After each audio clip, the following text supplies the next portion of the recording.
você já se questionou com o que aconteceria se a gente tivesse uma inflação negativa, você tá no lugar certo. Oi, eu sou a Gabi, seja bem-vindo à Economia Descomplicada, minha série de vídeos que eu falo sobre conceitos econômicos de forma simples. Se você é novo por aqui, então já se inscreve no canal, comenta, ativa o sininho das notificações e compartilha também esse vídeo e confere aqui em cima a nossa série inteira de Economia Descomplicada. Então vamos ao que interessa.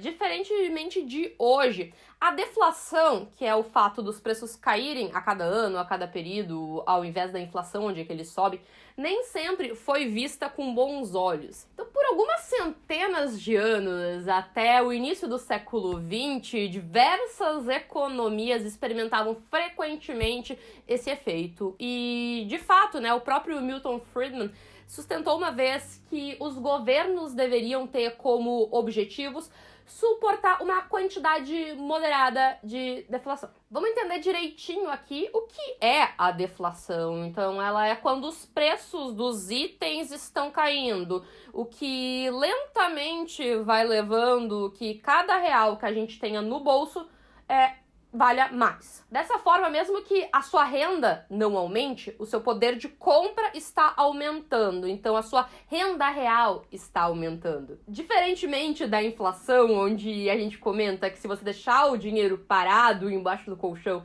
ele vai estar se desvalorizando, com uma deflação acontece o contrário, simplesmente você deixando esse dinheiro parado, ele vai se valorizar automaticamente. Só uma parte aqui de definição mesmo, para a gente não confundir com uma desinflação, porque a deflação, a gente está implicando que os preços de bens e serviços daquela economia, eles estão caindo ano após ano, período após período. Já num caso de desinflação, é onde a gente ainda tem uma taxa de inflação positiva, mas ela dá uma diminuída, ou ela pode até retrair em algum mês especificamente, que é o que normalmente acontece atualmente nas nossas economias. A gente tem aí um processo inflacionário crescendo, só que às vezes pode acontecer de ter um mês negativo ou um pouquinho menor. Um dos piores momentos de deflação foi presenciado no século XX, tá? Foram experiências bem dolorosas de quedas de preço, que resultou na Grande Depressão de 1929. A Grande Depressão, ela foi um resultado aí, claro, de diversos fatores, mas ela foi marcada por um período onde houve um grande aumento de preços das ações no mercado, isso no início da década de 1920. E com grande parte das ações sendo compradas e não existindo um dinheiro poupado. E cada vez mais tinha dinheiro sendo emprestado no mercado. Foi então que ali por 1929 muitos investidores perceberam que aqueles ganhos alcançados, para ter noção, o índice Dow Jones ele tinha aumentado cerca de 5 vezes nos últimos 6 anos daquele período, que esses ganhos se baseavam não em realidade, mas em uma esperança, em algo especulativo, e assim o mercado acabou quebrando. Desconsiderando o momento atual, mas o que se seguiu após então foi um dos momentos mais negros da história dos Estados Unidos e também de muitas outras nações no mundo. Então, bancos entraram em colapso devido ao peso exacerbado de dívidas, preço das casas caíram, empresas fechando e milhões de pessoas perdendo empregos. E, sem dúvidas, um dos grandes problemas no centro dessa crise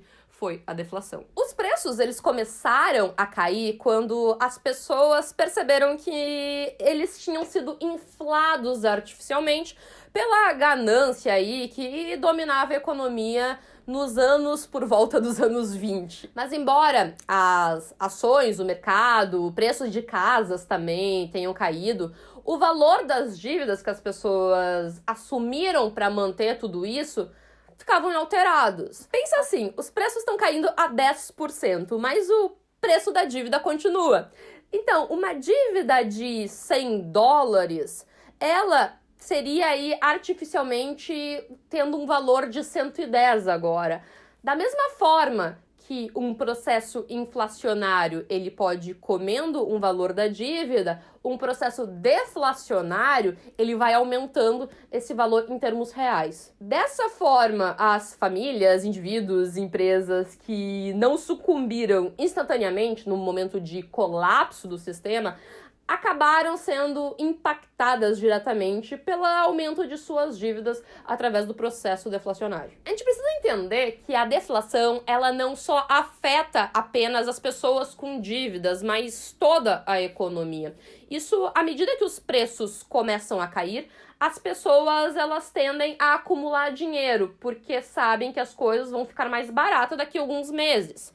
Pensa assim, porque eu vou gastar R$1.000 agora para comprar X, se daqui meio ano, esses R$1.000 eu vou poder comprar X e sobrar um dinheiro. Diferentemente da gente querer investir esse dinheiro para rentabilizar e ganhar alguma coisa, a gente é remunerado por não fazer nada com esse dinheiro. Logo, as pessoas tendem a não consumir e guardar aí seus recursos mesmo de uma forma não tão produtiva para a economia como um todo. A gente acaba entrando, né, nessa espiral onde a relutância em gastar cada vez menos vai fazer com que os preços caiam mais, até por oferta e demanda. Um outro ponto que é importante a gente lembrar, porque a gente não vai ter a diminuição do salário. Isso porque os salários, geralmente, eles estão estabelecidos juridicamente, são vinculados, e você não pode ter uma diminuição salarial. Mas então, o que acontece com grandes empresas que não podem reduzir salário? Se elas estão perdendo lucros, elas estão começando a chegar perto de prejuízos e elas não podem reduzir salários,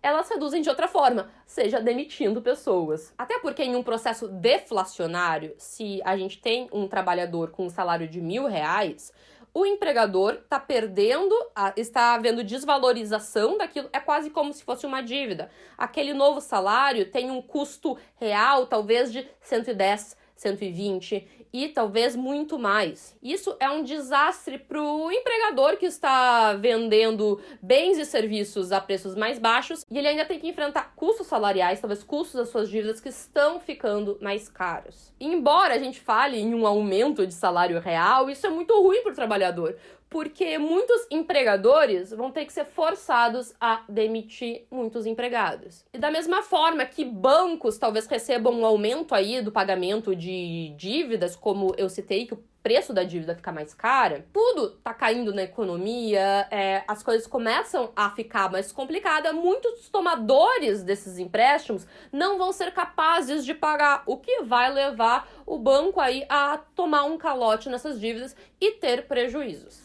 Muito desses sintomas que eu citei, eles são muito semelhantes aos presenciados em períodos de inflação muito alta. Ambos envolvem os preços subindo em termos reais, e isso a uma taxa incontrolável. Mas ao inverso de uma hiperinflação tornar os preços dos itens na rua muito mais altos, e a gente já viveu isso muitas pessoas no Brasil, o processo deflacionário, ele aumenta custos de dívidas e outros compromissos. É semelhante a um processo inflacionário, onde é perda de controle dessa taxa de aumento da inflação. O maior risco da deflação é que os preços, eles comecem a cair em uma taxa cada vez maior, à medida que empresas fecham, cortam custos e veem suas perdas aumentando, e que, por sua vez, fará com que os preços caiam mais e mais. Isso é indiscutivelmente mais difícil de escapar do que uma espiral inflacionária, que,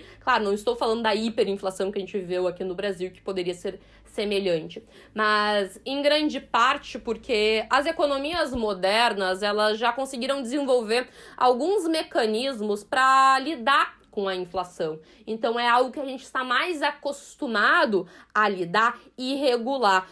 Eu já falei sobre um pouquinho disso no meu vídeo de Banco Central e taxas de juros, que eu vou deixar aqui em cima. Ok, vamos tentar entrar numa parte de diagnóstico de tudo isso e pontuar algumas potenciais soluções, mas vale lembrar que a economia é uma ciência social e envolve aí mudanças de visões ao longo de todo o tempo.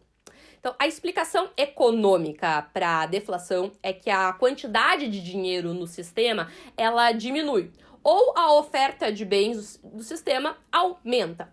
Assim, enquanto que na inflação envolve muito mais dinheiro perseguindo poucos bens, o oposto é verdadeiro na deflação. No caso da Grande Depressão, que eu citei antes, e também na experiência do Japão aí na década de 1990, os anos 2000, uma das grandes causas foi a contração do dinheiro, que foi associada aí a uma bolha de dívida que as pessoas economizavam cada vez mais, gastavam cada vez menos, isso depois de anos vivendo em excessos e além dos seus meios. Normalmente, a principal ferramenta para um banco central controlar a inflação vai ser a taxa de juros. No entanto, eles não podem reduzir ela abaixo de zero. O que eles podem fazer é recorrer a alguns meios não tão convencionais, o que, segundo as palavras de Ben Bernanke, é ativar a impressora de dinheiro. Em outras palavras, ao contrário de episódios de inflação, onde bancos centrais tendem a manter aí um equilíbrio na quantidade de dinheiro na economia, em momentos de deflação ou perigando deflação, os bancos centrais eles começam a injetar dinheiro na economia. E eles podem fazer isso de várias maneiras, por exemplo, comprando diretamente ativos como títulos ou ações de empresas, ou aumentando a quantidade de dinheiro que os bancos comerciais têm em seus cofres. E todas essas formas aí são conhecidas de forma coletiva como quantitative easing. E todos esses esquemas de quantitative easing foi usados pelos japoneses na virada do milênio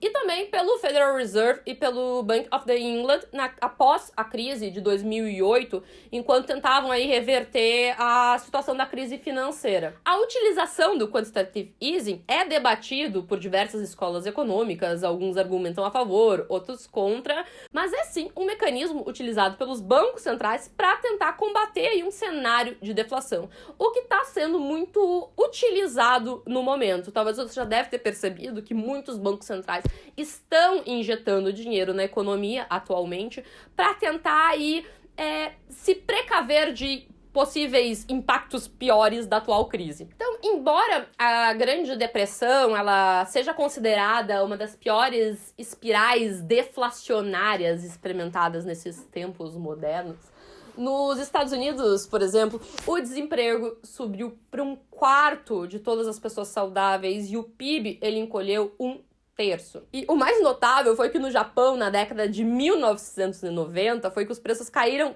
tanto, de forma tão negativa, forçando o Banco Central do Japão a reduzir as suas taxas de juros para zero. E essa espiral ela contribuiu para o chamado de década perdida de um crescimento anêmico e queda de preços nas quais o país não podia escapar. E talvez você nunca tenha se deparado com esse conceito chamado estagflação na economia. É onde a gente está num cenário com deflação e também recessão econômica. E sem dúvidas, esse é um dos piores cenários que uma economia pode se encontrar. Eu espero que você tenha gostado desse meu vídeo.